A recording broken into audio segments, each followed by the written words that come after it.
Hi, this is Jeremy Dittus from the Dalcroze School of the Rockies, and you're listening to the Musicality Podcast. Ever wondered why some people seem to have a gift for music? Have you ever wished that you could play by ear, sing in tune, improvise and jam?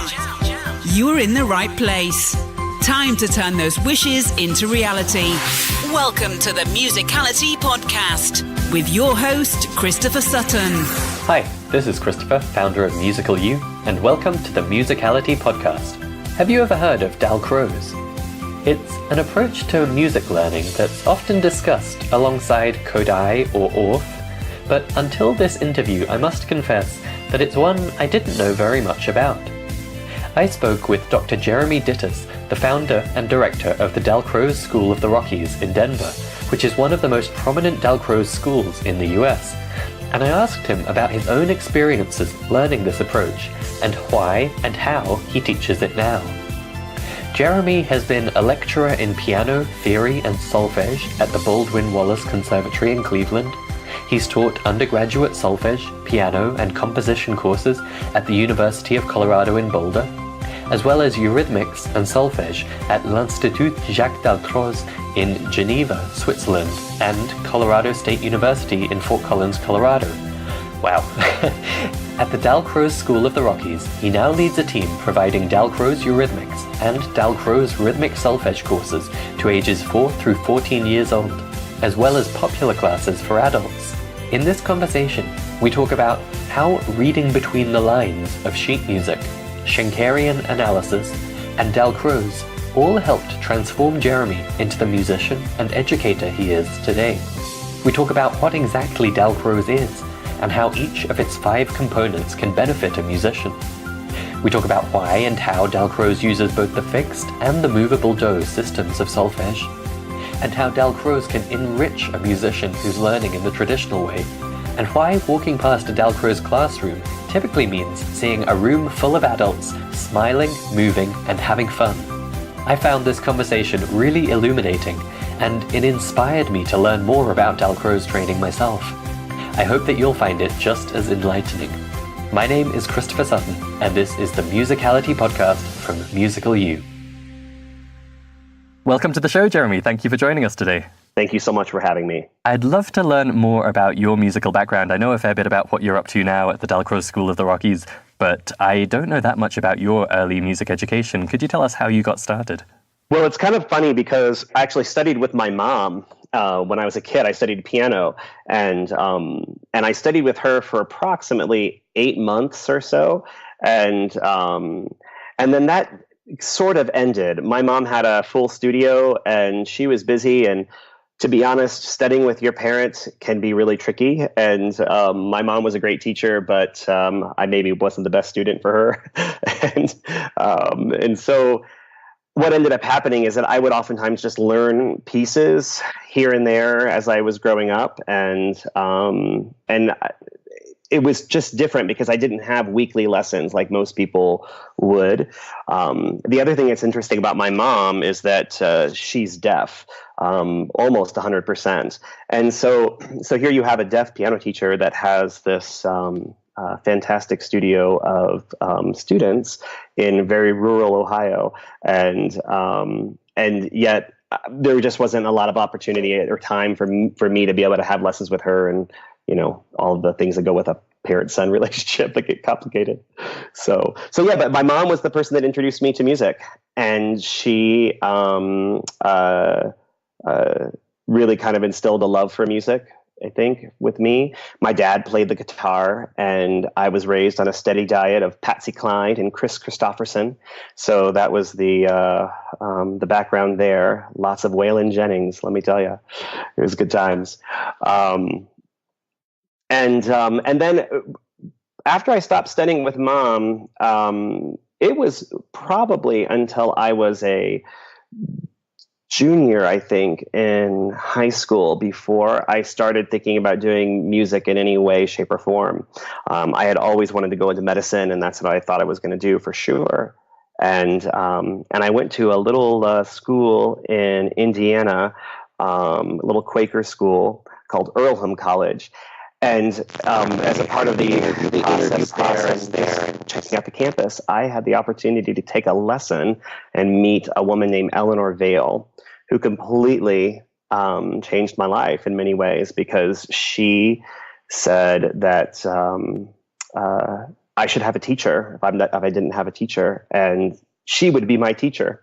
So I drove as a 16, 17-year-old kid from Plain City, Ohio, across state lines to go study with Eleanor Vale in Indiana. And it was this wonderful experience to be like free on society and, studying music. And she really inspired me to consider music in a more, forward way, I guess. So that's kind of my background. And then I went to undergraduate school, and it wasn't until my sophomore year that I actually declared myself to be a full performance major in piano, and kind of the rest is history. I see. And was your music learning up until that point kind of traditional classical sheet music reading, or was it more freeform creative? What did it involve? It was definitely much more classical in design, and I think what's kind of interesting about my background is that I was actually never a very good sight reader, and my reading skills were always really just generally quite poor. And when I went to undergraduate school, I really struggled as a result of this. It was something that was really tricky. Because my mom had this piano studio, I heard a lot of music in the house all the time. And oftentimes that was the music that I would play. So it was almost quasi-Suzuki in that way, in the sense that I had this really strong aural stimulus in the house. And of course, these are piano students, so it's not like I'm hearing the world's best renditions of these pieces. But nevertheless, that's how I learned a lot of pieces for myself, was because I had heard them. So I did a lot of playing by ear, even though I would use sheet music to kind of figure things out. I didn't necessarily use it to study the form, study the harmony. I did not use it in those ways. I was very, very poor at reading rhythm, which is funny because now that's what I do. So it's interesting. I see. And so you went into major as your undergrad in music, and obviously now your big focus is on the Dalcroze Method particularly. Where did that come from? When did you discover that? How did it come about? Total luck. It just so happened to be that at my undergraduate school, which was the Baldwin-Wallace University in Cleveland, when I went to undergrad, there was somebody there, Mary Dahl, and she was in charge of piano pedagogy, and she was in charge of solfege there. And she had worked into the entire solfege program a Eurhythmics component. And so every week, we would have classes with her for an hour. We would have an hour of Eurhythmics, and we'd have 2 other separate classes for solfege. And that is really how I learned rhythm, because everything was so strongly aural. The visual component was very different for me. And so I never really understood rhythm well at all until I had this course. And partially because I was a gymnast in high school, I had a strong kinesthetic, sense, I guess. I was drawn to kinesthetic things. I've always loved to work with my hands, that kind of thing. So this just totally made sense to me, that you would study rhythm through movement. And it completely changed how I heard music, how I felt music, how I communicated music. It was really a godsend for me, because I don't know if I would be doing what I'm doing now had I not had that experience. So paint a picture for us then. You had been learning piano in quite a traditional way, and then suddenly as part of your undergrad, you have this 1 hour each day of Eurhythmics and solfege. What were you doing in that hour? How did it all come to life for you in that way? Well, that's kind of complicated, I suppose. I mean, and to be honest, it was a long time ago. But okay, well, let me ask you a different question then. If you were going to give a young undergrad an hour of Dalcroze training each day, what might that look like? And how might it give them that kinesthetic sense of rhythm in the way you just mentioned? Sure. I so f- for the classes that I teach, when I'm teaching undergraduates, the most important thing is that I give them multiple ways of knowing the same concept. So oftentimes it starts with me at the piano, and them moving, just doing something totally pedestrian, like just walking, and adjusting the speed of their gait to the tempo that I produce from the piano while I'm improvising. And from there, from that point of departure, we go into any number of subjects. It could be meter, it could be beat, it could be division, it could be multiple, like in other words, by combining multiple beats together, you create a large beat value. Anacrusic phrasing, measure shape, syncopation, you name it. But it starts from there. And my thing as a teacher, especially if I'm working with college students, and I think that Mary would agree with me, that it's not as much about the difficulty as it is about the sensation. The sensation is where it's at. How we sense something, how we feel it in the body, that's what gives us the impulse to want to create it and to communicate that.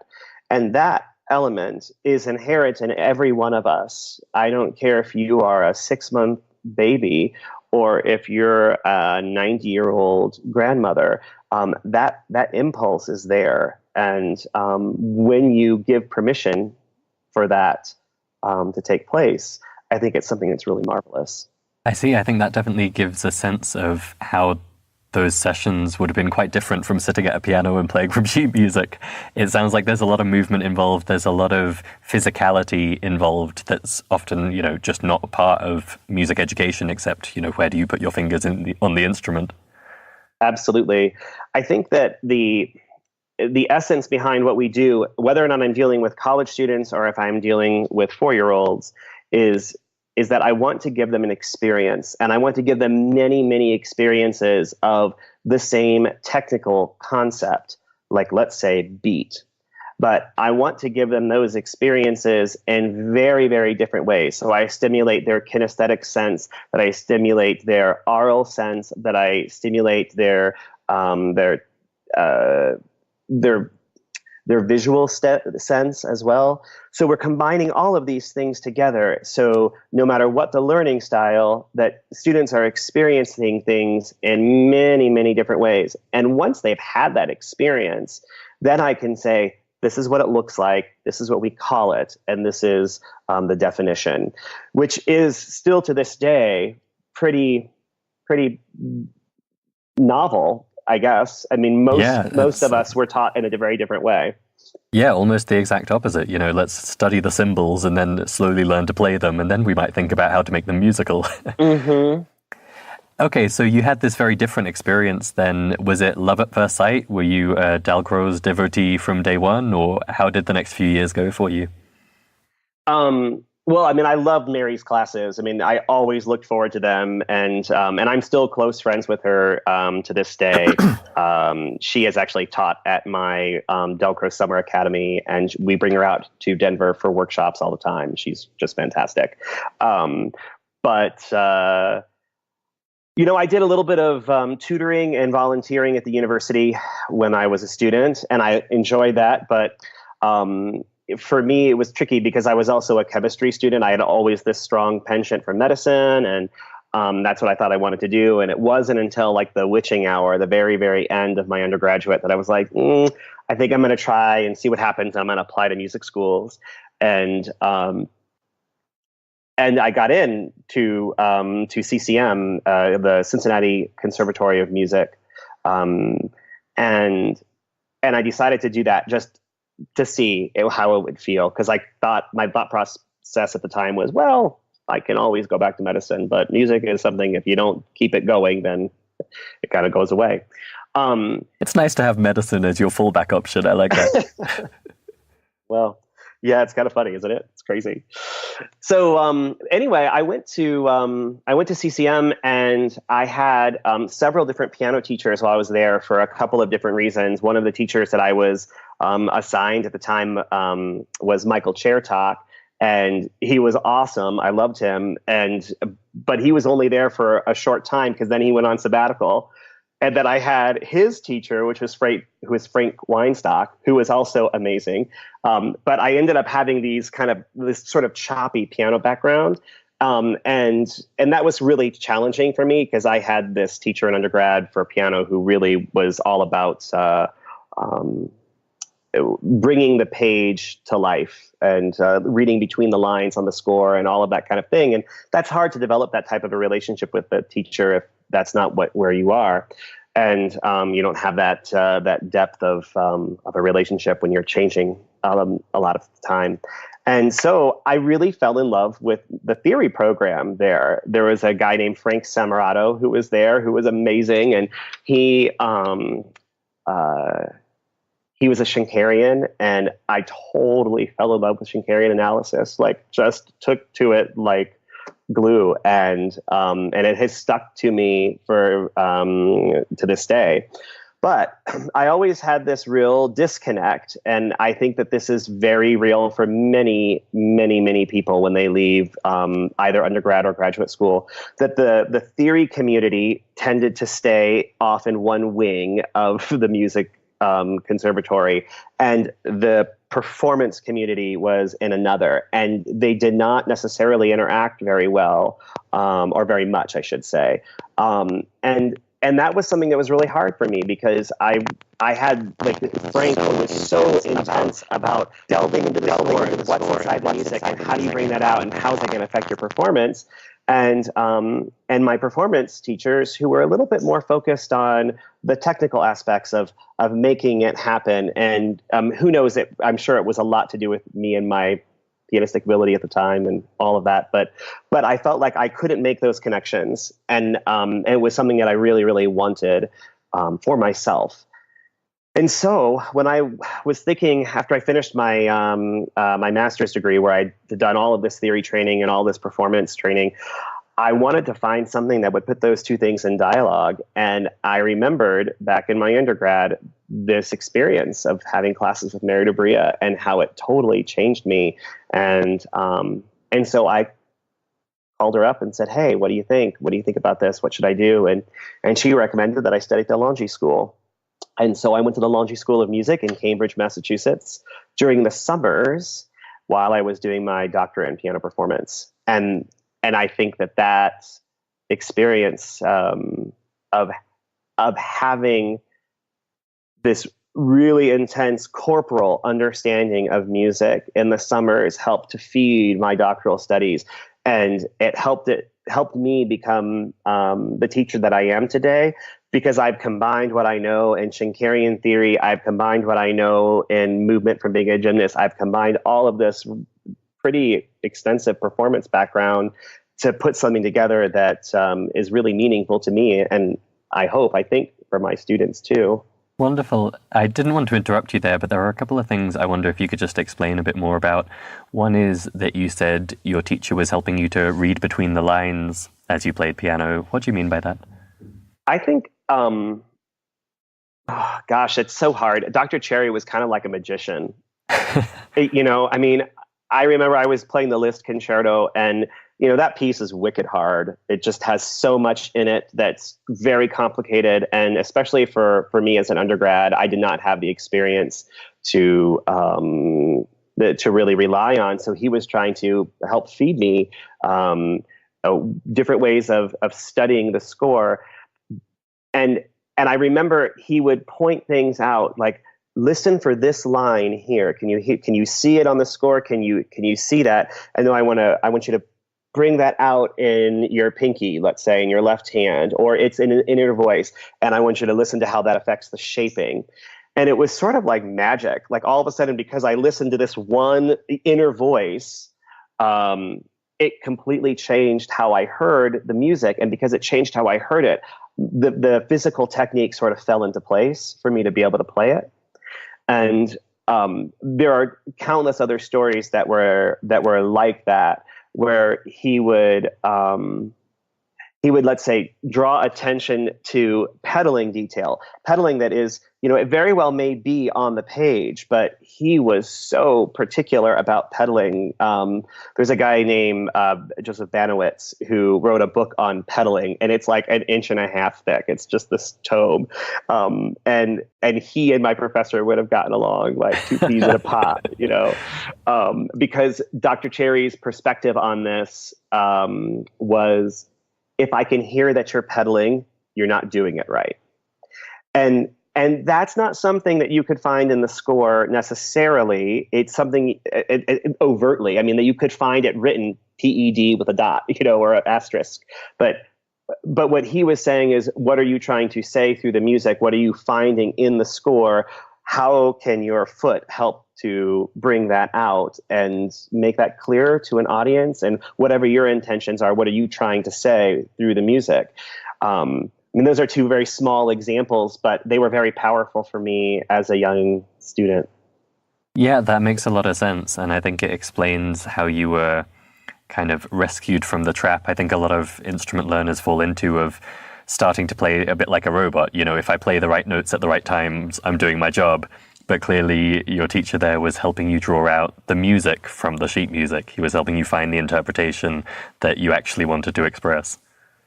Absolutely. And I think that that because of that, it really, and coupled with the Delcroze that I had as an undergrad and moving on to other periods of my life, has really allowed me to have a sense of suppleness when I approach a piece of music.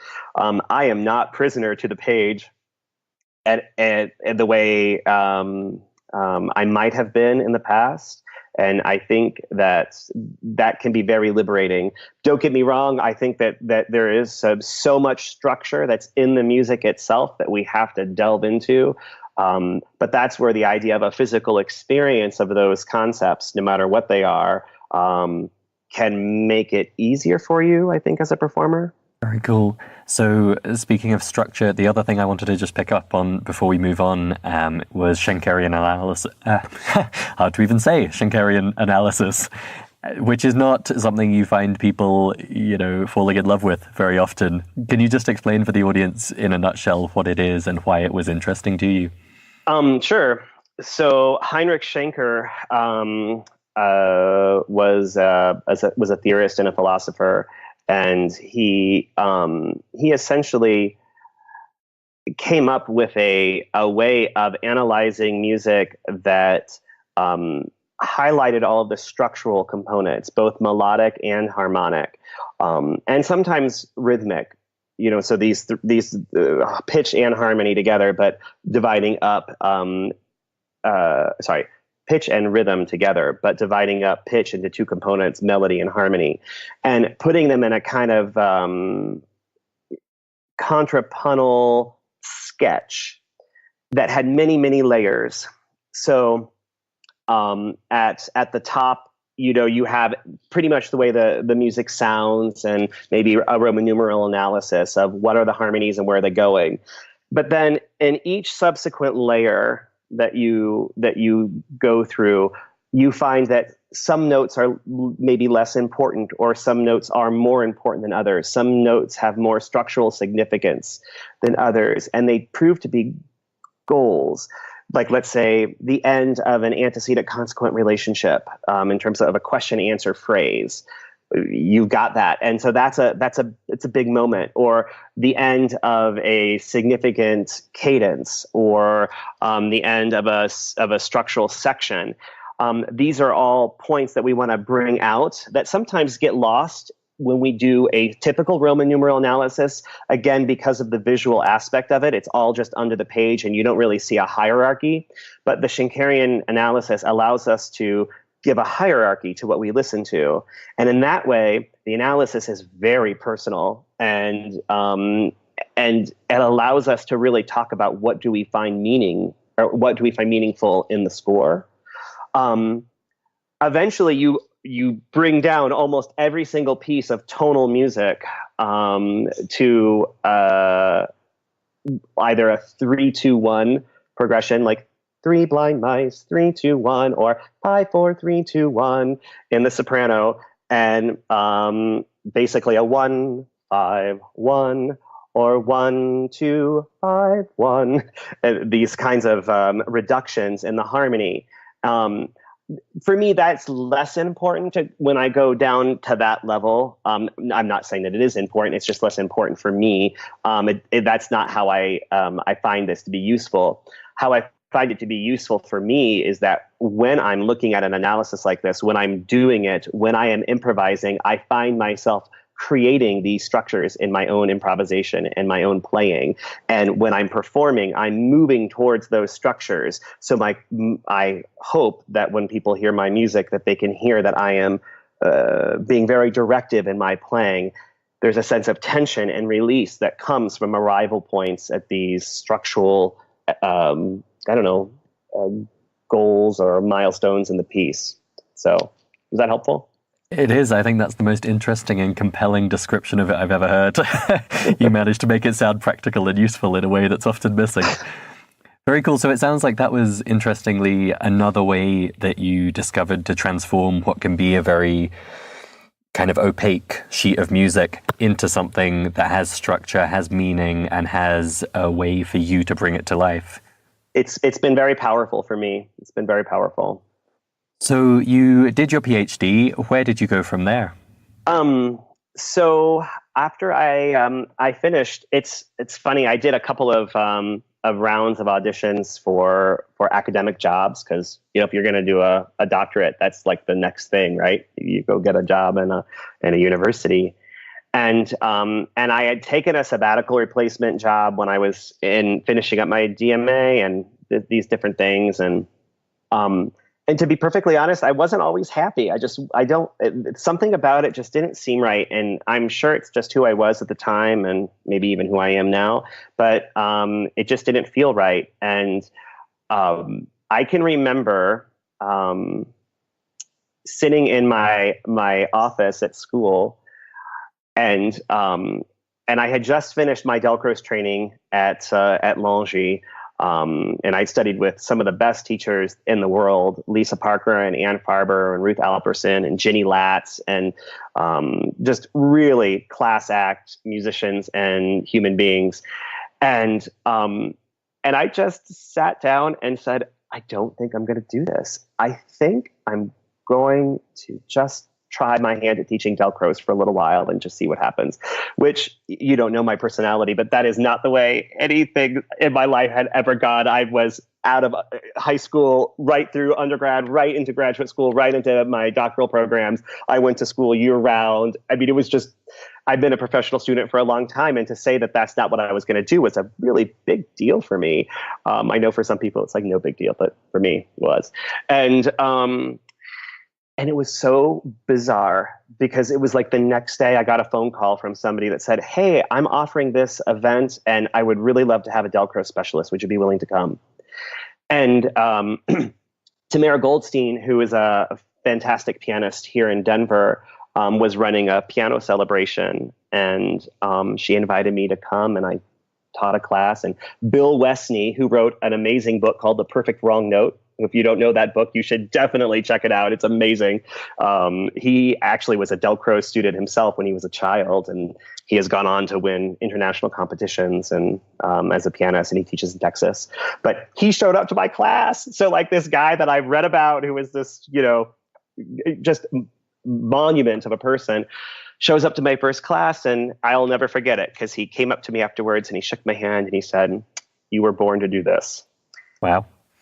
And that was really touching to me. Do you know what I mean? It was like one of those moments. It's just, people don't usually say things like that, certainly not to me. And it was powerful. And to this day, that was a big shaping moment because I felt like that moment in the office, this particular gig or two gigs, and then all of a sudden this whole door just opened. And now this is where I am. I taught for 2 years here in Denver. I had probably about 75 students or so in my programs. And lots of people were asking me about teacher training. And I had a certificate and I had a Dalcroze license. Those are kind of like our bachelor's and our master's degrees in our field. But in order to be able to teacher train, you have to get something called the Diplôme Supérieur, which just means it's the highest diploma. It doesn't mean that you're superior. It just means that it's at the highest level. And so I auditioned and was promptly rejected from the Institut Jaques-Dalcroze in Switzerland, because that's where you have to go to get this credential. But I said, phooey, I'm going there. And I went and studied there for a year and re-auditioned, and then finished my diploma in 6 months and came back and started my school. So that's where I've been. Wow. And we've got a bit of a sense of what's involved in Dalcroze and how it differs from traditional music education. But can you unpack it a little more? What are the key components to it? What is it that defines Dalcroze as a methodology? Sure. So Dalcroze can be very difficult to talk about because it's so comprehensive. And I think it deserves mentioning that Dalcroze himself, he's a man who was around in Switzerland in the first part of the 20th century. He was a composer. He was a philosopher, he was a musician himself, and he was a pedagogue. So his perspective about all of this at the beginning was decidedly about music training. That's what he wanted to, that's what he was doing, and that's where this all stemmed from. So for him, it was about solfege, and it was about improvisation, and it was about this thing called L'Institut. So we have translated that first in Britain and now in the United States as Eurhythmics. So you meaning good, and rhythmos meaning rhythmic or rhythm. So good rhythm is what it comes from, or it stems from. And those classes, those Eurhythmics classes, were essentially the goal of them was to embody all elements of music, from the whole gamut of pitch and rhythm, form and structure. All of that would come together in a Eurhythmics class. That's not to say the solfege classes and the improvisation classes weren't physical either. And you kind of see this in a slightly different way, depending on where you study. At the Dalcroze School, the Rockies, it's very important to me that we physicalize everything. So all solfege is to be done with movement. So my thing that I say to my students is, if you're not moving while you're singing, something's wrong. So you got to fix it. And but that's unique to my school. That's part of my style. It's something that I do. But I think that's important to say. All of this happened back in first part of the 20th century. In addition, there has now evolved some applied branches of what we do in Dalcroze study, which is called plastique animé. Plastique animé is kind of our performance outlet for what we do. It's a type of visual analysis using the body as the vehicle, and we tend to do it using a written score, so a composed score. Other places around the world will do it slightly different. Sometimes they will do them improvised, for instance, either with improvised piano music or the movement is improvised. So there's different applications. It's not quite as rigid, but in the US, we tend to think of it in that way. It can be with soloists. It can be with an entire group. You can really have the gamut. But it's wonderful because I actually think of it very similarly to how I think of Shankerian theory, because it's all about demonstrating what I find valuable in the piece. But instead of being limited to just Roman numerals, I've got the whole expressive capacity of the body. And that I think is really, really wonderful and communicative and meaningful in a way that I think, Roman numeral analysis can be great, but it can be a little sterile, if it's not done well. And so this is a great alternative. And then the fifth branch is pedagogy, methodology. What are we doing and how do we do it? So all of those 5 branches, Eurhythmics, solfege, improv, plastique animé, and pedagogy, comprise the method Jaques-Dalcroze. And that is primarily as a vehicle for teaching music. However, as Delcroze aged and his disciples went off into the world, there have been many, many applications to many different fields. Kids with special needs, students with learning disabilities, different ways of looking at just, let's say, classroom teaching. How can we use movement and the body to teach math?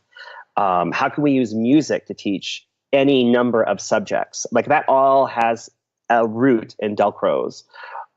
You might remember something called Schoolhouse Rock when you were a kid, or maybe I think you're too young for that, but back in the 80s, this was a big thing. And like, my husband, for instance, I mean, he can recite to this day all of the presidents and all of the little jingles that go with the coordinating junctions and all of this sort of thing because of Schoolhouse Rock. So it really has had an impact, and people don't realize that all comes from what Delcroze did.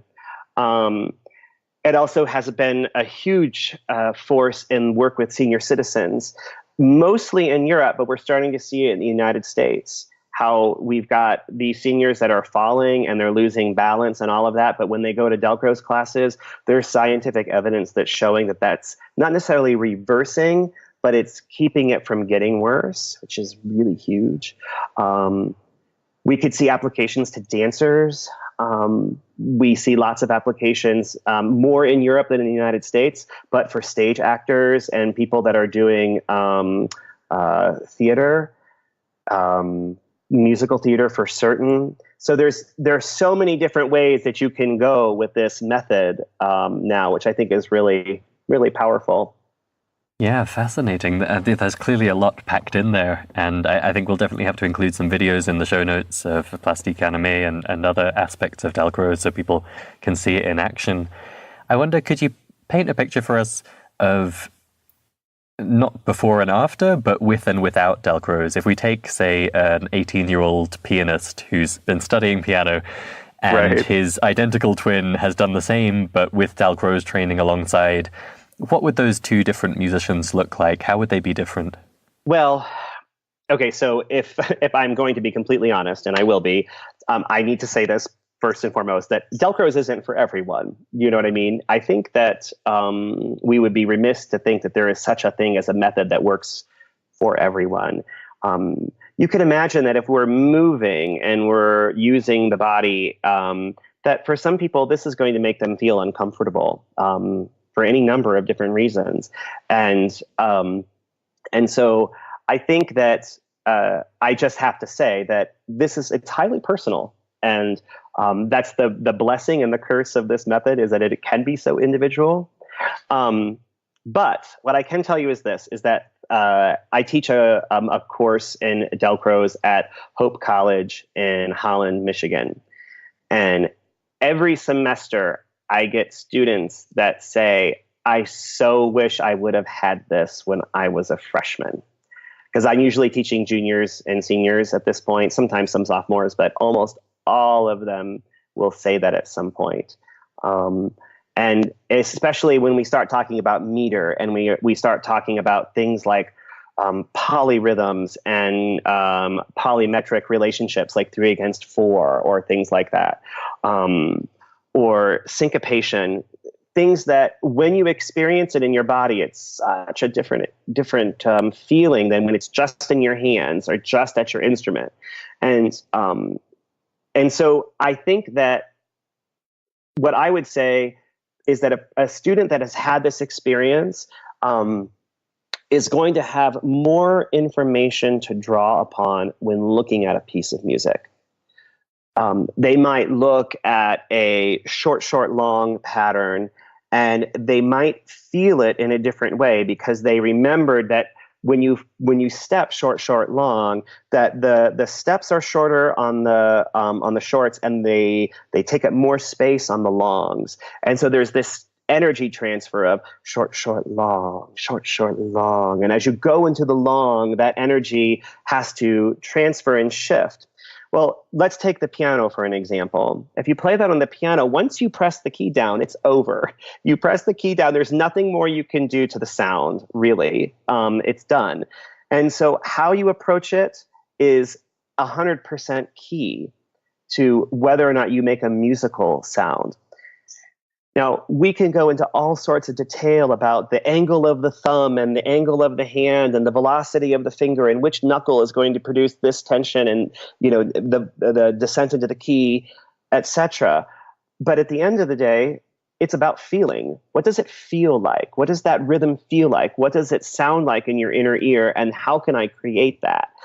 I feel like that college freshman is going to understand that component in a way that might be indescribable to the other.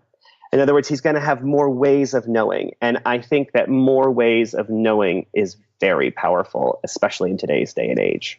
I love that. And I'm sure it resonates with a lot of our listeners, because I think we all have that feeling that music should be kind of natural and intuitive and something you feel.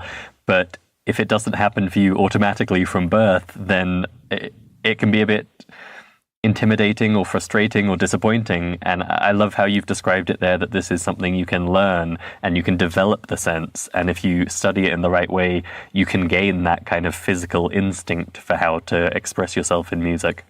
I totally agree. For me, talent is a 4-letter word. I think it really is. It's tricky. And that's not to say that there aren't people that have a disposition towards a natural inclination towards X, Y, or Z. But I think that that we use that word in such a damaging way often. Terrible self-talk. And the fact of the matter is there are lots of really, really, quote, talented people out there that are not working, that are not able-bodied musicians in the world because they don't work hard. And I think that hard work and dedication and all of those kinds of things give us way more or pay us more dividends than any 4-letter talent word ever will. But what I think is very cool about this Dalcroze, I think it does it in a joyful way, which I think is really, really marvelous. Whether or not it's the type of games that we play, the ways that we are responding to music that are very, very different, and using the aural stimulus as a means to create change in the classroom. It's just fun. You will inevitably pass a good Delcroze class and see, 12 to 15 adults smiling and skipping around the room. And that to me is just marvelous, And then if they can take that and make a musical application that makes their life richer, that's where it's at. Amazing. I want to ask you something that may be too big or too complicated a question to tackle in a short podcast interview, so you can tell me if it is, but I'm sure a lot of our listeners have heard of Dalcroze and the kinds of activities we've been talking about, things like rhythm activities, solfege exercises, and so on. And they've probably also heard of Kodai and Orff, and these may all be a bit of a jumble to them. So I was wondering if you can explain what sets those three apart, or what sets Dalcroze apart from Kodai and Orff in terms of what they have in common or what their strengths and weaknesses are.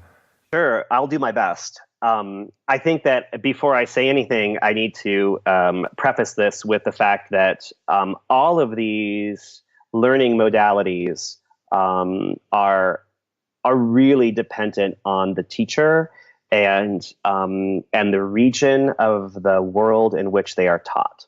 So what I'm about to say, I think, will hold true in many cases, but maybe not all. So I don't want to try to speak for a community that is really, really diverse and rich in a way that would be limiting. But when I introduce Dalcroze to people that don't know anything about it, I explain it as Dalcroze education is an experiential way of knowing music through the body. And so in that short statement, we are saying that the body is going to be the focus, and that music is going to be our driving force, and that the goal is going to be to learn more and to know music in a different way, but through a physical means. If you go and study in a Kodai classroom, they may well do movement, but the goal is different, and in the sense that their job may or may not be really to physicalize the sound, not to embody it. That's not necessarily their MO. I think that in a Kodai classroom, the focus is on the human voice, and the voice is the primary instrument. On the contrary, I would say in Delcroze, the body is the musical instrument. The body is the primary instrument. That's what we're dealing with. And in Kodai, the voice is. In Orff, it's tricky because Orff is kind of a combination of some elements of Kodai and some elements of Delcroze. Delcroze was essentially the founding father of all music education. So it really is the root of these two other methods in many ways. They stemmed from him. They didn't study with him directly or anything like that, but Delcroze's reach in Europe was pretty pronounced. So Delcroze had this corporal understanding, this bodily understanding. There was also a lot of focus on improvisation and solfege and ear training, but it was kind of different. Kodai is all about the voice and that element. And Orff kind of combined those two together, but focused it using instruments. So let's say using marimbas or xylophones or glockenspiels and that sort of thing. So, and even that, just to say that, is a little bit limiting, but I think that many Orff people would agree with me in that sense. But they also use recorders and all kinds of other instruments besides just pitched percussion. So, but that's their focus, and they are very, very heavy on improvisation in what they do. But it's different than our improvisation, which I think is interesting. But what unites us is that, especially in the United States, is that we're all really focused on teaching music. And we want our students to be musical, and we want all children to have access to this, and we want all adults to have access to this, this type of joyful way of understanding music.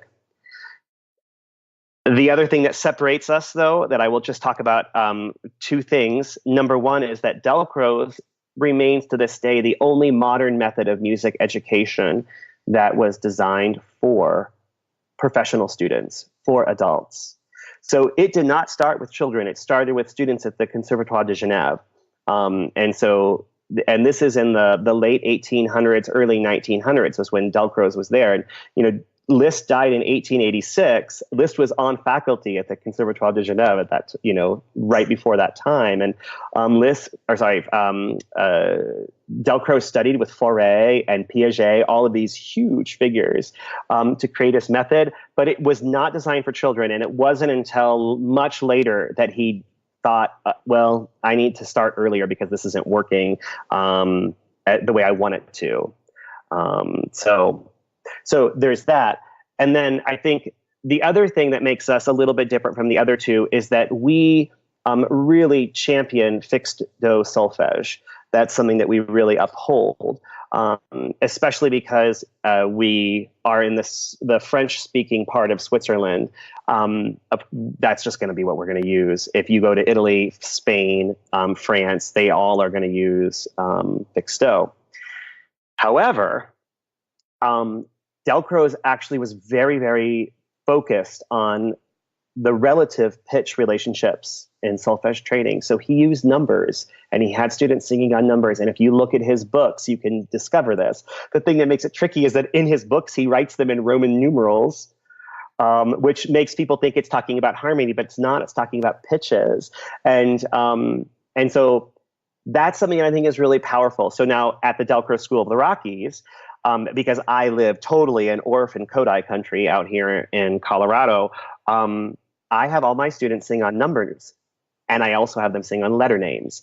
So they do both pitch and function. They do a fixed system and they do a movable system.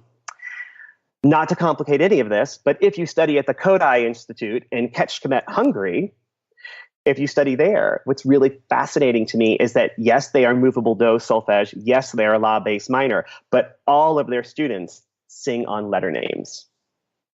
And that's something that people don't know. And I think that's oftentimes they don't know. And I think that's really fascinating. And I think that the idea that you have to have both. If you have just, function, that does not necessarily have the same weight as when you are talking about the pitches that you're singing. And that's what fixed do solfege is all about. If you call it do or if you call it si, I don't care. Doesn't matter to me. Whatever makes the most sense to you, as long as you're naming it, that's what matters. Thank you. That was a phenomenal explanation, both of the three camps, and I appreciate you made clear there that, it's not set in stone. Each of these methods have different interpretations and different practitioners, but I think the way you explained it there will really help people to understand the strength of each or the focus of each. And I love how you just explained fixed and movable do, or the different approaches to solfege, because it trips so many people up. And as you say, there is a value in a fixed system, and for some people that's letter names. We'll call them C, D, and E. And in parts of Europe, that's fixed do. It's do, re, and mi. And there's a value to the relative system, and whether you call that do, re, and mi, or 1, 2, and 3, they give you a different perspective on the same thing. And I don't know, I get tired sometimes of the religious arguments you sometimes stumble into, particularly online, where people are, fighting for fixed do versus movable do. And the reality is they're completely different systems. It's like comparing apples and oranges and trying to convince someone one is better than the other. Well, and they both serve different purposes, I think. And I, too, am exhausted by these debates that happen. I always bring it up when I'm teaching in my summer programs or when I'm teaching in my year-round program to first year and even sometimes second year solfege students in my adult program, because I want them to be well-versed to understand why is there a debate and why is it, in my opinion, kind of a waste of energy, because the fact of the matter is you need both. You just do. I think any musician any musician that really wants to delve into music in all of its expressive and structural capacities needs to have an understanding of where they are in the scale if they're looking at tonal music. But if they don't know what that pitch is, it doesn't matter. They can't play it. So I don't know. It's funny. So something you mentioned to me when we were talking before we started recording was daily solfege devotionals. I'd love for you to explain a bit about that and what this looks like in practice if your students are thinking both in movable and fixed do. So it doesn't matter if you're 6 years old at my school or if you're 76 at my school. You always will sing on numbers and you'll sing on letter names, so long as you're dealing with music that's not modulating. For me, it is about planting little earworms for students. And daily solfege devotionals for me is let's say little songs or something like that I might write, that I might compose for my students that teaches them something that is unique or that's powerful. And what ends up happening is that earworm, that little tune, sort of digs in. And then when they're waiting at the bus stop, or if they are waiting at the doctor's office, or they just have a little bit of downtime, they're in their shower, this tune's going to come into their ear, and that way they can be practicing their solfege on numbers, on letters, however they need to in that moment.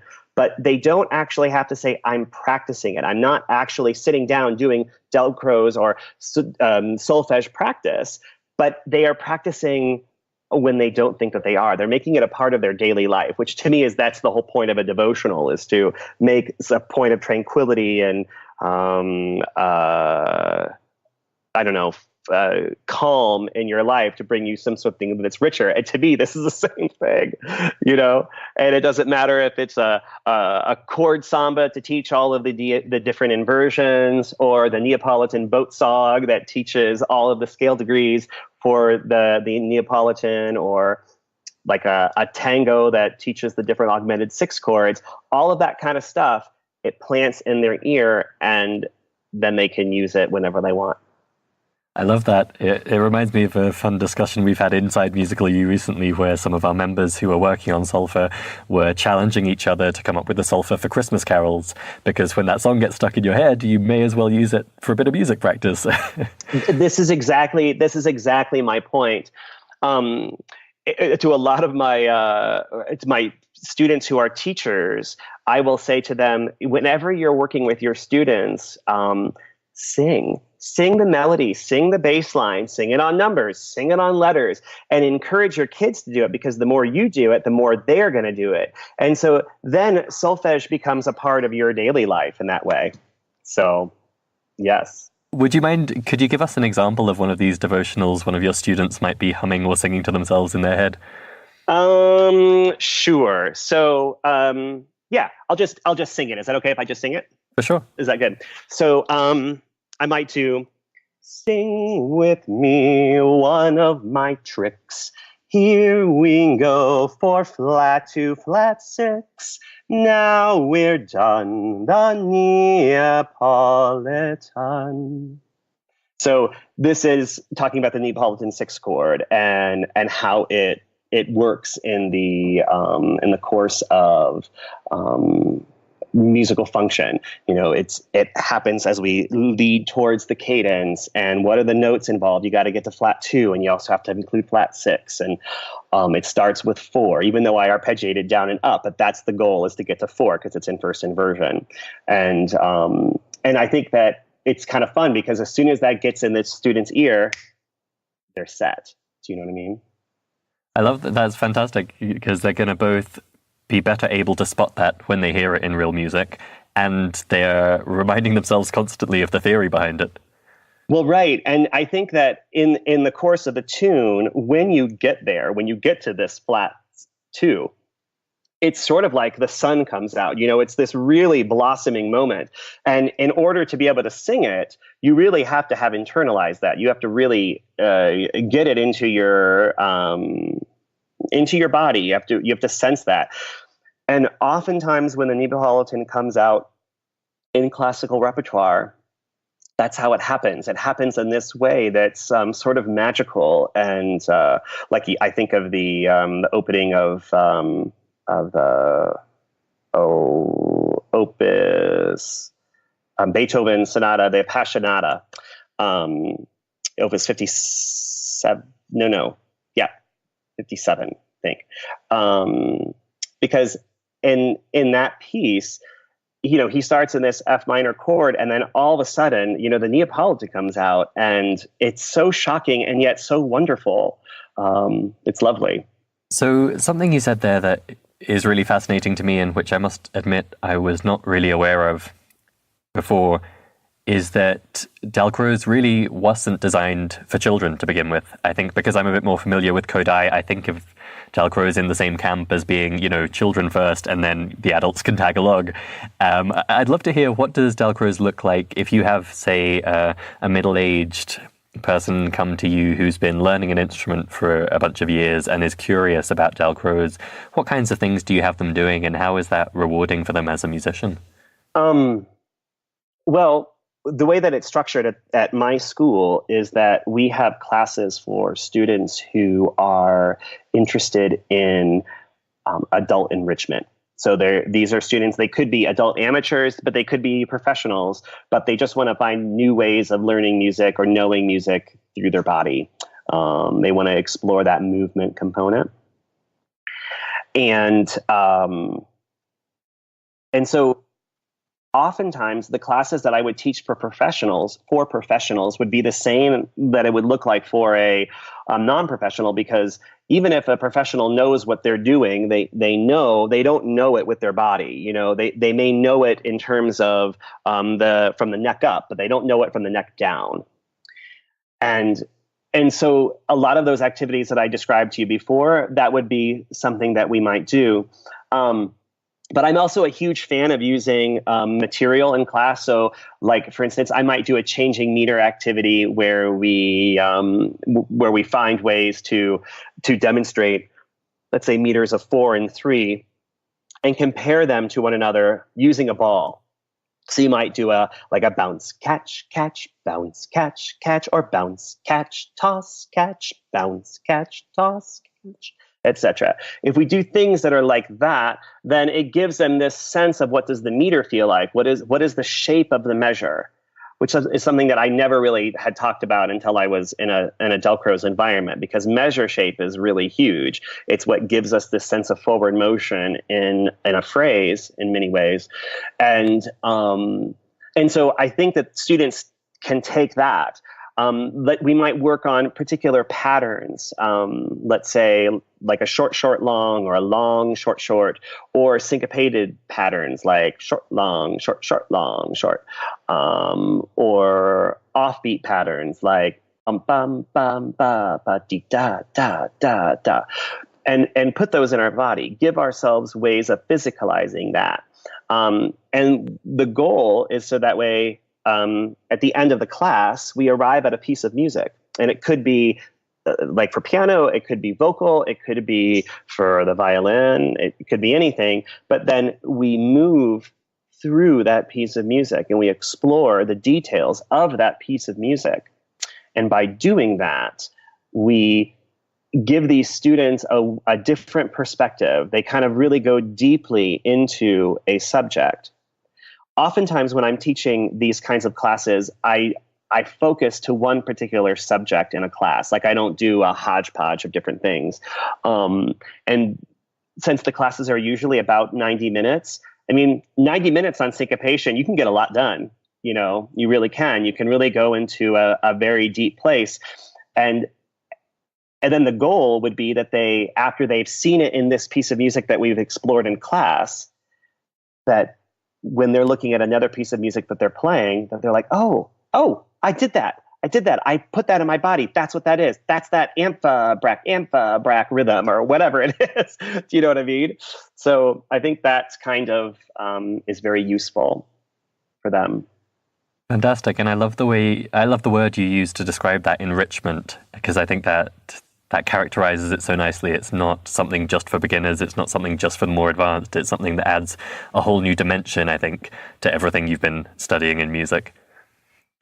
Very cool. So I'm sure a lot of our listeners at this point are super curious and intrigued and wanting to know more about Dalcroze. Can you tell us the best way to get involved, maybe for the adult musician and for the adult who has a child who's learning music? What are the best avenues for them to get involved in Dalcroze? Well, it all depends on where you live, but the first stop would be at www.dalcrozeusa.org. So that's our national website for the Dalcroze Society of America. And you can find all sorts of information there and resources, and you can find out about programs that might be offered in your area. You could always visit my website, which is the Dalcroze School of the Rockies.com. So that's a place where you could go. And on that website, you would find like youth programs and adult programs and links. And there's a whole link that's all about us. And there you can find videos and all kinds of examples of things and literature that kind of goes into detail, like what does a Rhythmic-Solfège class look like for 6-year-olds, and what does it look like once they're 12? Just so you could see what that material would be. And once you go to those two websites, if you go there, that would give you a lot of information and more places that you could contact to find out about Dalcroze in your area. Terrific. Well, we'll definitely have links to those as well as the videos we mentioned earlier in the show notes for this episode. Thank you so much, Jeremy. It's been such a pleasure to hear more about your own journey and the Dalcroze School of the Rockies and Dalcroze in general. Thank you for joining us today. Thank you. It's been a pleasure. Unlock your full musicality with Musical You membership. Find out more at musicalitypodcast.com/join. Jeremy's enthusiasm for Dalcroze is really infectious, isn't it? I loved learning more about the different components of Dalcroze, how it helps people today, and also how Jeremy himself discovered it and found it filled in a piece he hadn't even known was missing in his music learning. Jeremy grew up playing classical piano and approaching music in quite a classical, sheet music-focused way.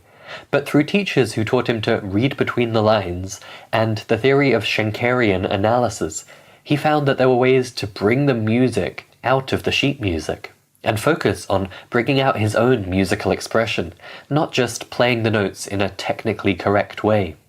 He also discovered that Dalcroze training gave him a whole new dimension of musical experience, and it was this that he found himself drawn back to, eventually committing to studying it at the highest levels in Geneva, Switzerland, and founding the Dalcroze School of the Rockies, providing training to children, adults, and aspiring Dalcroze educators. He explained for us the 5 components of Dalcroze: Eurhythmics, meaning good rhythm, solfege, improvisation, plastique animé, and pedagogy. I loved his explanation of how a musician with and without Dalcroze training would be different, that the musician who has learned with Dalcroze would have a more innate physical sense of what's going on in music. That instinctive feel for music, which many of us grow up thinking is a gift that few possess, is actually something learnable, and Dalcroze is all about internalizing that physical sense of rhythm and pitch in melody and harmony. I asked Jeremy a question about how Dalcroze, Kodai, and Orff compare, which he was brave and diplomatic in tackling, given how fervent followers of each of those 3 can be in their beliefs. Although each one can't be put into a fixed box, necessarily, I liked the way he gave of understanding the comparison and the relationships between them. Dalcroze focuses on physically experiencing music, with the body being the primary instrument for musical understanding and expression, while Kodai focuses more on using the voice. And Orff somewhat blends the two and also adds in a lot of application on instruments. As Jeremy put it, Dalcroze was essentially the forefather of all music education, and so a lot of the different approaches can be traced back to the work he did. One thing which distinguishes Dalcroze is that in teaching solfege, they use both fixed and movable do. As we've talked about on this podcast before, comparing the 2 systems can be a bit misguided, as it's really only the naming that they have in common. Jeremy gave a great explanation of this. He points out that every musician needs a fixed system, whether that's note names like C, D, and D, or fixed do like do, re, mi, and we also need a relative or functional system, whether that's scale degree numbers like 1, 2, 3, or movable do solfege like do, re, mi. And it doesn't really matter all that much what naming conventions you use. At the Dalcroze School of the Rockies, for example, they actually sing with note names and with numbers. I loved Jeremy's idea of solfege devotionals, where learning little ditties can help you to internalize the pitches as well as the theory corresponding to music theory ideas, like common chord progressions or melody movement. And although I think you need to see it in action to really get a sense of it, I thought his examples of how Dalcroze students can experience rhythmic patterns through walking or bouncing a ball really painted a vivid picture of how differently and how powerfully this approach varies from the standard way of learning music, which is focused purely on reading notation and developing instrument technique. To see it in action, I'd encourage you to check out the Dalcroze School of the Rockies website at dalcrozeschooloftherockies.com. Dalcroze spelled D-A-L-C-R-O-Z-E. And we'll have links to that, as well as the other websites, books, and videos mentioned in this episode in the show notes at musicalitypodcast.com. Thanks for listening to this episode. Stay tuned for our next one, where we'll be picking up on something that Jeremy mentioned, meter, and we'll be talking about meter in music and also time signatures. Thank you for listening to the Musicality Podcast. This episode has ended, but your musical journey continues. Head over to musicalitypodcast.com, where you will find the links and resources mentioned in this episode, as well as bonus content, exclusive